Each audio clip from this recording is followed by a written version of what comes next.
Hello and good evening, our beloved viewers. It's 9 p.m. You're watching on live RTD channel. Here are the top stories.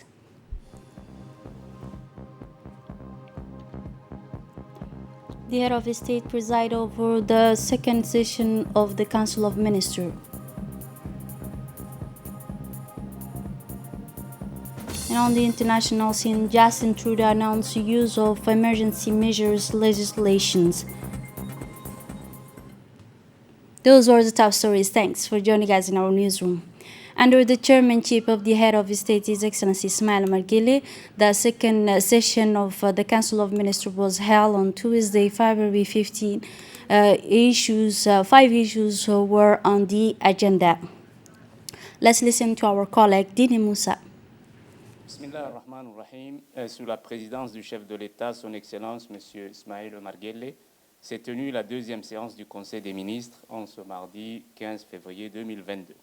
Étaient inscrites à l'ordre du jour 5 questions. First question, draft law on the ratification of a financing agreement for the Djibouti Digital Foundation project. The purpose of the bill is to ratify a financing agreement for an amount of 1.7 billion Djibouti francs between the Republic of Djibouti and the International Development Agency within the framework of the Djibouti Digital Foundation project. This funding aims to help our country harness its digital potential by mobilizing the public and private sectors and ensuring that more citizens and business have access to affordable internet connectivity and that digital skills are developed to serve a catalyst for the digital economy. The aim is to significantly increase the number of internet users as a percentage of the population and more specifically the percentage of women. This project will also increase the number of schools, departments, and other public and private institutions with internet access. Finally, this project will multiply the number of people who have acquired digital skills or knowledge as a result of the project, particularly the percentage of women and youth. The terms of the loan are conditional with a maturity period of 40 years and a grace period of 10 years. This project is divided into 4 components, namely enabling a digital environment and connectivity, ecosystem training, digital transformation and skills development, and project management. The Ministry of Communication in charge of Posts and Telecommunications is in charge of the implementation of the project in collaboration with the Ministry in charge of the digital economy and innovation. Second issue, draft law on the ratification of the Djibouti Regional Economic Corridor project. The purpose of the bill is to ratify financing agreement for a loan amounting to 12.4 billion Djiboutian francs between the Republic of Djibouti and the International Development Agency, which is also called as IDA. Within the framework of the development of the Djibouti Regional Economic Corridor project, this project will support the rehabilitation and modernization of the South Train corridor linking Djibouti to Addis Ababa and will enhance the competitiveness of the Djiboutian and Ethiopian economies by improving access to world markets through easier access to Djibouti ports. The project will also promote the construction of infrastructure that is better suited to the intensity of traffic and meets road safety standards. The operation will also finance the deployment of intelligent transport systems aimed at simplifying administrative process and improving the flow of goods while strengthening the capacity of institutions to manage the roads. The objective of the project is to improve regional connectivity and enhance the efficiency of logistics in the Republic of Djibouti and along the Djibouti-Addis corridor. The terms of the loan are conditional with a maturity period of 40 years, including a grace period of 10 years. The loan is intended to cover the cost of the components of the Djibouti Regional Economic Corridor project, including improvement and maintenance of corridor infrastructure, introduction of intelligent transport systems, improvement of transit services, and capacity building. The project will be implemented by the Djibouti Road Agency. The objective of this bill is to strengthen the competitiveness of road infrastructure in our economy. Third issue, draft law on the transformation of the Djibouti Office for the Development of Geometric Energy into a public industrial and commercial establishment. The present bill aims at transforming the Djibouti Office for Development of Geometrical Energy, which is also known as ODEC, into an industrial and commercial public establishment in accordance with the law number 55/year/19 8th L concerning the legal realm of public enterprises. Today, geometrical energy is a major issue determining the future of our country at a time when fossil fuels are entering a phase of decline, and when climate policies encourage all operators to favor the use of renewable resources. To this end, the current legal statute is an obstacle to achieving the objectives of the establishment. To this end, ODEC has focused on expanding the skills and knowledge related to the activities of geometrical energy to be able to evolve in the following areas: participation in all types of drilling programs, respond to national and international calls for tenders, carry out prospective city projects, make rock analysis through our devices, participate in environmental and social programs. Thus, to meet this challenge, the bill proceeds to the institutional transformation of the ODEC, and this to allow it to have greater flexibility in achieving its objectives and missions. The draft text also defines the general principles of operation and management as well as the organization framework in accordance with the laws and regulations governing the creation and operation of public establishments of an industrial and commercial nature. The transformation of the statute of ODEC is part of the public policy on access to energy. Ressources renouvelables non émettrices de gaz à effet de serre. L'annonce du chef de l'État faite en juin 2013 à l'endroit du gouvernement pour que tous les moyens et compétences locales soient regroupés et mobilisés pour l'exploitation et le développement de la géothermie, qui est une ressource propre et disponible sur l'ensemble du territoire djiboutien. C'est concrétisé par la mise en place d'un dispositif institutionnel dénommé ODEG, qui a en charge la recherche, les études, l'exploration et le développement de cette ressource naturelle. Donc, cette institution avait été créée par la loi numéro 32 en 2013, 7e législature du 20 janvier donc 2014. Il est évident que le statut juridique actuel de l'ODEG ne répond pas aux nouveaux objectifs de l'établissement. L'ODEG s'est donc inspiré des dispositions de la loi numéro 55/2019, 8e législature, portant régime juridique des entreprises publiques et du Code de la bonne gouvernance pour le changement donc du statut de l'ODEG d'une EPA en EPIC, c'est-à-dire d'un établissement à caractère administratif vers un établissement à caractère industriel et commercial. Suite au changement du statut, l'ODEG aura pour objet principal l'identification de divers types de ressources géothermiques du pays à travers les études de reconnaissance, la réalisation des études de préfaisabilité pour mettre en évidence la ressource, la réalisation des études de faisabilité afin de confirmer la ressource par des forages d'exploration, la réalisation des forages de production pour la... For the second part of the Council of Ministers, more draft law on transformation, draft degree taken for an application of a law, but also a degree on renewal next with the spokesman of the government. Question. Draft degree taken for the application of the law number 74/28 carrying creation of the Authority of Multisectoral Regulation of Djibouti. The opening up of the telecoms and digital sectors to competition implies a new form of state intervention focused on controlling access to the network, adopting regulations, and resolving disputes between operators. This new missions of state imply the creation of the ARMD. Djibouti has chosen a single authority instead of sectoral regulations, with as many authorities as there are sectors in accordance to rationalize the management of human and financial resources. It is within this framework that the law number 74/20/8L of February 13, 2020, establishing the Multisectoral Regulatory Authority of Djibouti was promulgated on February 13, 2020 and published. In order for this law to be implemented and applied, it is essential that an implementing decree be issued to specify the organization, functioning, and powers of the armed. This draft decree deals mainly with the statute, organization, and powers of the regulatory authority as well as the exercise of its powers. This decree has been the subject of a long participatory process involving the various stakeholders, namely the telecom sector and in particular the digital sector and the energy sector. The adoption of this decree supplementing the law and its implementation paved the way for the adoption of other implementing measures, allowing the multi-sector regulatory authority to become operational and beyond. The implementation of development projects in all major infrastructure sectors of Djibouti. Also, during this second session of the Council of Ministers, members of government communicated their missions. The Minister of Foreign Affairs and International Cooperation reported on the participation of the delegation led by the President of the Republic in the 35th Ordinary Session of the Assembly of Heads of State and Government of the African Union held in Addis Ababa from 5th to 6th February 2022. He also reported on the official visit of the President of the Republic to Djibouti on 6th and 7th February 2022.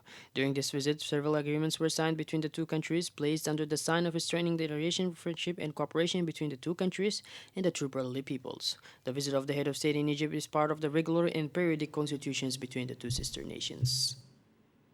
Early in the day, Tuesday, February 15, the Chief of General Staff of the Army Forces, Lieutenant General Zakaria Sheikh Ibrahim, made an abroad to helicopter and announcement inspections visit to Mulhule, which falls under the region of Oboch, and under the commandment of the Lieutenant Colonel Ilyas Omar Yusuf, Chief of a Corps of Oboch, a joint regiment of purpose, and the main objective is to visit. The visit was to acquire the security situation of the area and to immerse himself in the daily life of the defense and security forces on the country deployed along the border and extent of the Dumera area in face of the enemy, in order to perform their duty to defend the dignity and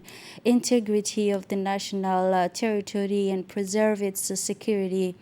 In his tribe, General Zakaria Sheikh Ibrahim was accompanied by Colonel Abdurrahman Ali Kahin, Deputy Director General of the National Police, Colonel Muhammad Ilmi Abanim, head of the ADF Operation Division, and Colonel Shakib Ali Muhammad, Deputy Commander of the Air Forces, Colonel Musa Muhammad Musa, Director of the General Administrative and Financial Directorate.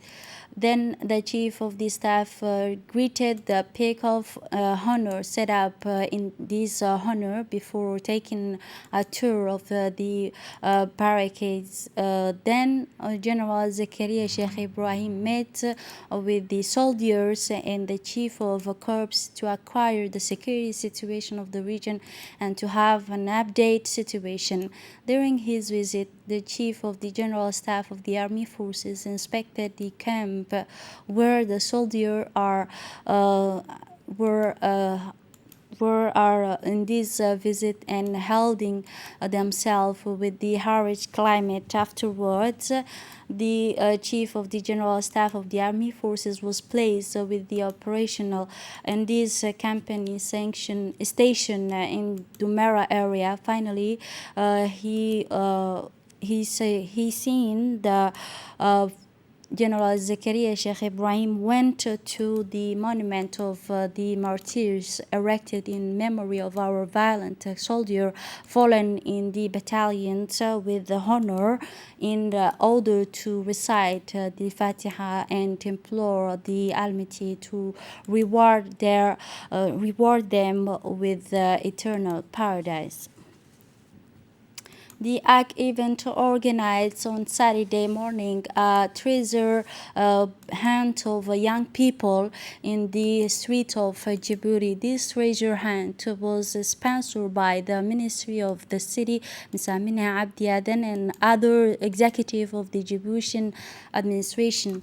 What better than to track and make fun investigation for young people to immerse them in an investigation, or the idea of following a stroll dramatized to know everything about the Djiboutian heritage in an adventure.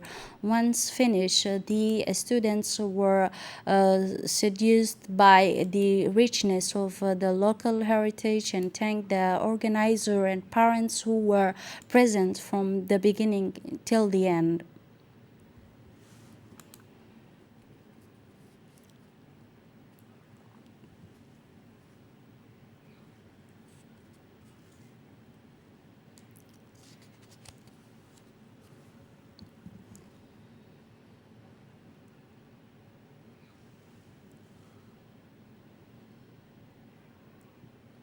This Tuesday, February 15, was held at the Center for Leadership and Entrepreneurship, a ceremony to award certificate to practicing entrepreneurs who have been turned by the CLE, known as CLE.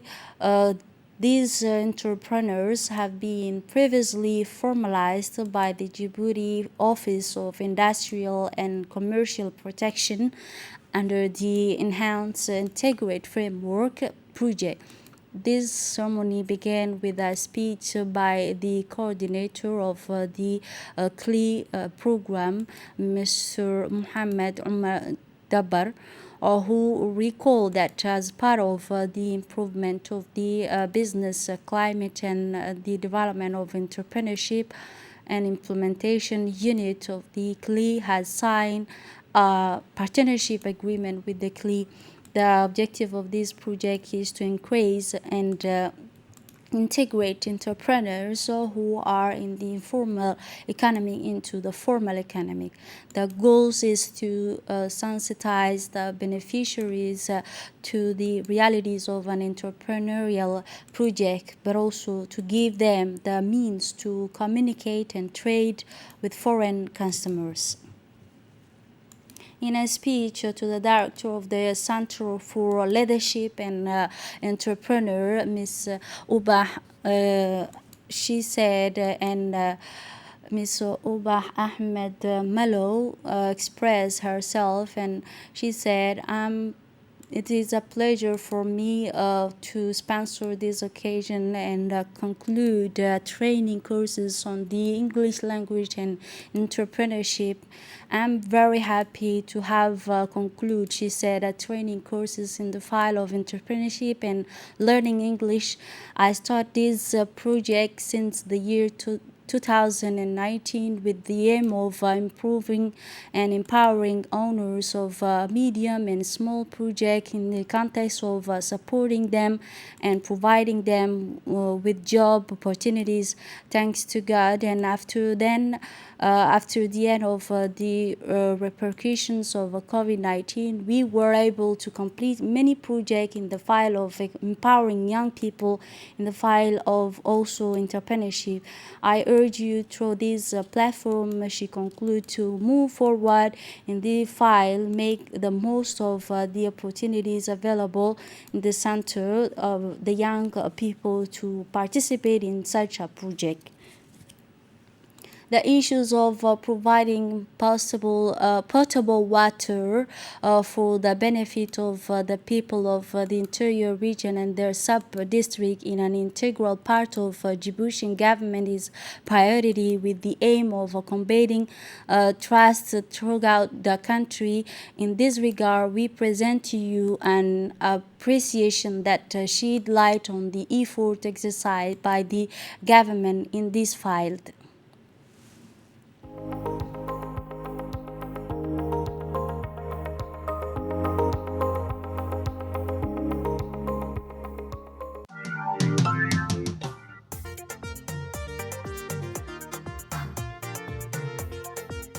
The region of Oboch is located in one of the areas known for its climatic rigidity, with an annual rainfall not exceeding 100 millimeters.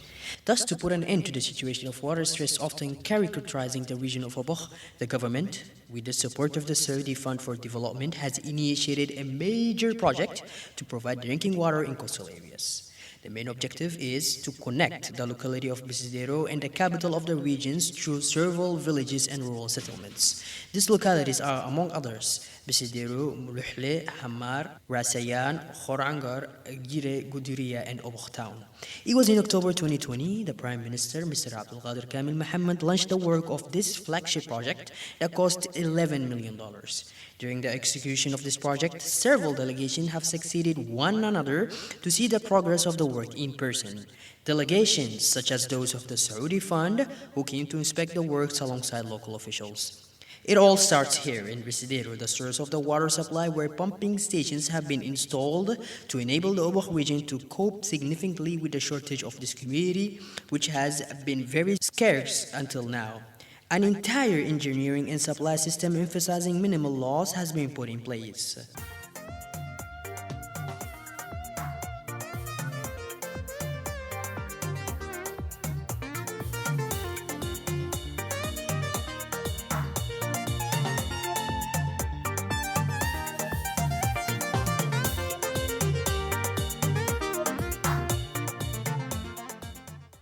This project water supply from Bisturo to Oboch is nearly the 100 kilometer.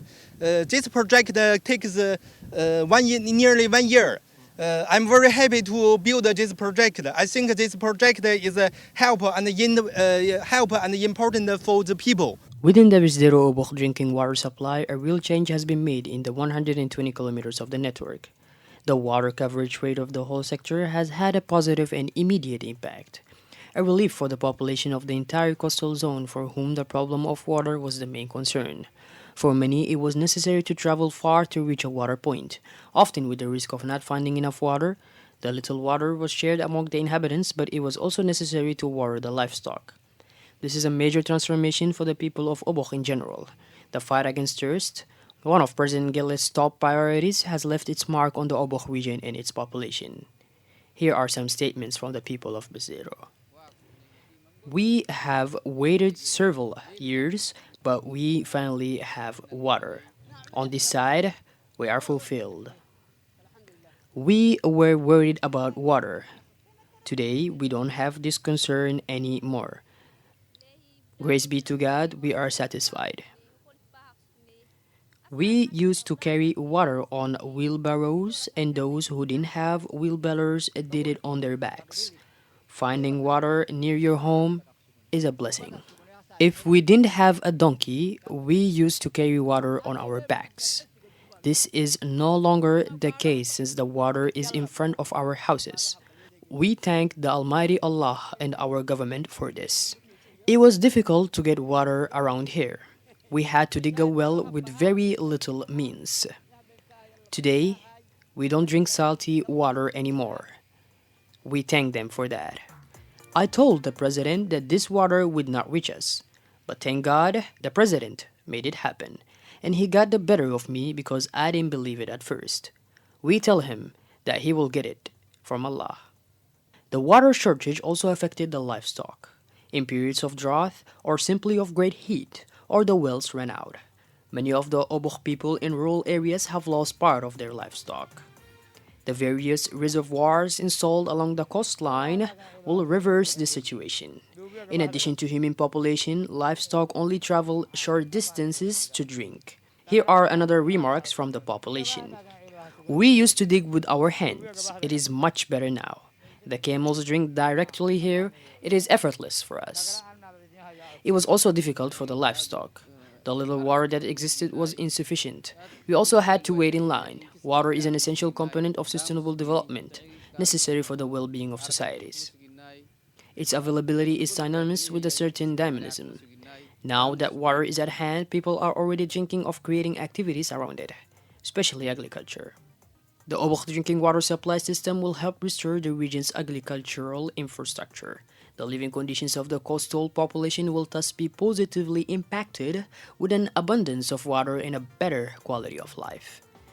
The drinking water supply system will help restore the region's agricultural infrastructure. The living conditions of the coastal population will thus be positively impacted with an abundance of water of better quality.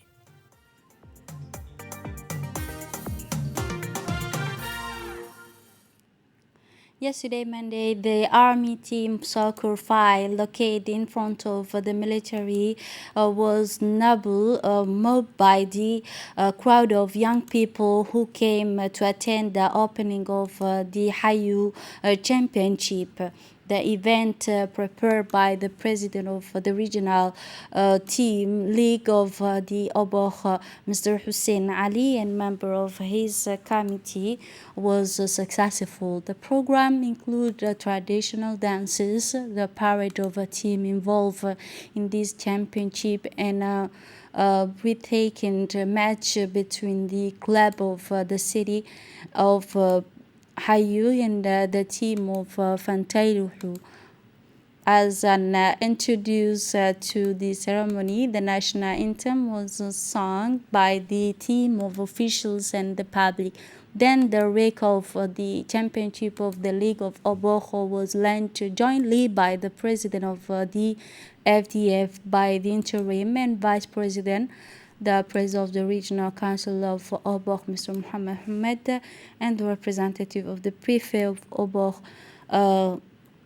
the president of the regional league of footballs, Mr. Hussein Ali, like the capital and the interior region, the team and soccer in the sport to trial the Oboh region, and which mobilize a crowd of young people and adults at each meeting.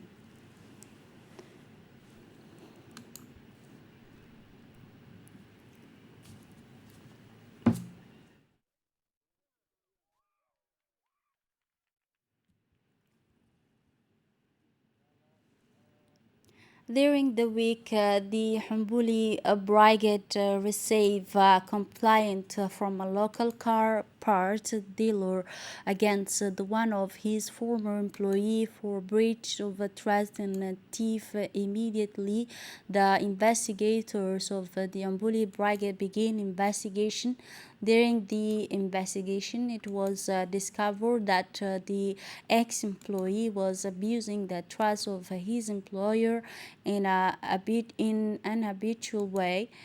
Indeed, the ex-employee was fraud the stealing spare part belonging to the business in order to resell them elsewhere, and sometimes he was even directly and indirectly pocketing the revenue that should normally be collected in the business's cover.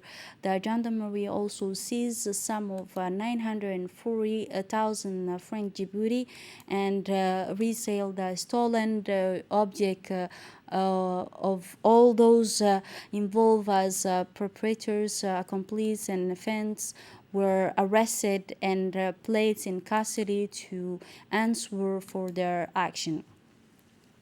Obituary. Now, we regret to announce you the death of the late Ahmed Mohamed Dini, which occurred this morning in Djibouti. The disease was born in Mabla in 1935 and left a large family, including a widow and 4 children. We offer our condolences to his large family living in Oboh Mabla and his relatives. We pray the God to welcome him in his eternal paradise. Inna Allahu wa inna ilayhi raji'un. Moving on to the international scenes in Canada, Justin Trudeau is getting to and announcing the use of Emergency Measure Act to end anti-sanitation protest, putting an end to the Freedom Convoy. Canadian Prime Minister Justin Trudeau has announced the use of the emergency measures. The act, it gives the federal government broad powers to combat the anti-sanitation protests that have been going on in the country for more than 2 weeks, which he deems illegal and dangerous. The law has only been used once in peacetime, but by Justin Trudeau's father and the Prime Minister during the October crisis in Quebec 1970. It had always been used during the 2 wars worldwide under the different names, but the Prime Minister Justin Trudeau assured that these measures will not be permanent. They will be geographically targeted, and they will be reasonable and to the threat they are intended to address these about keeping the Canadians safe. This is it for this edition. Thanks for watching and have a wonderful evening.